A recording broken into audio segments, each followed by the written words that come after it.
You're listening to Systemic Error Podcast. The failure was designed.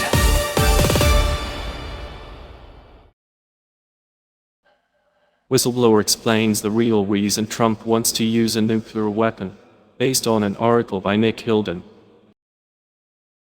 A president who treats the bomb like a status symbol. Miles Taylor, a former Department of Homeland Security Deputy Chief of Staff in Trump's first term, says he watched Trump talk about nuclear weapons like they were presidential toys, and argues the fixation is not new. The reporting ties Trump's recent Iran threats to the same old pattern: escalation as performance, violence as leverage, and apocalyptic risk treated as a personal mood.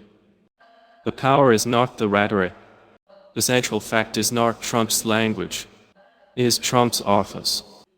The president holds actual institutional power over war, coercion, and the machinery that normalizes emergency.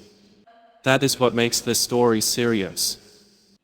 A man with command authority is described as flirting with the most catastrophic weapon in the arsenal because he experiences power as appetite. The article's framing is strongest when it treats this as a governance problem, not a personality quirk. Nuclear weapons are not props in a grievance monologue. They sit inside a chain of command that exists to keep one unstable ego from becoming a national event. What Taylor says he saw. Taylor's account matters because it comes from inside the first Trump administration, where officials were already preparing for the possibility of nuclear war after Trump's threats toward North Korea. He says the administration ran exercises for a possible nuclear strike on American soil because they could not rule out Trump taking the country into apocalypse. That is the real indictment. Not that Trump blusters, but that his bluster forced the bureaucracy to price in presidential irrationality. Institutions were made to absorb the shock of a leader who treated escalation as proof of strength. The system adapted around his volatility instead of stopping it. The misdirection is the point. Trump's defenders always want the conversation to drift toward tone, misunderstanding, or strategic ambiguity. That is nonsense. They haven't received enough pain yet is not confusion. It is a doctrine of domination. So are the reported questions about why nuclear weapons cannot be used, and the casual suggestion that Japan and Saudi Arabia should have them too. The article correctly resists the sanitizing language that usually protects dangerous men. This is not a policy disagreement with abrasive delivery. It is a president allegedly obsessed with the logic of annihilation and drawn to the largest available instrument of power because it is the largest available instrument of power. The bureaucracy failed the test once already. Taylor notes that General James Mattis's gun and Pete Hegseth is in place. That detail matters because it points to the fragility of any guardrail built on individual temperament. One secretary can slow catastrophe. Another can lower the threshold for it. But neither replaces the deeper question: why is this much destructive authority concentrated in one office at all?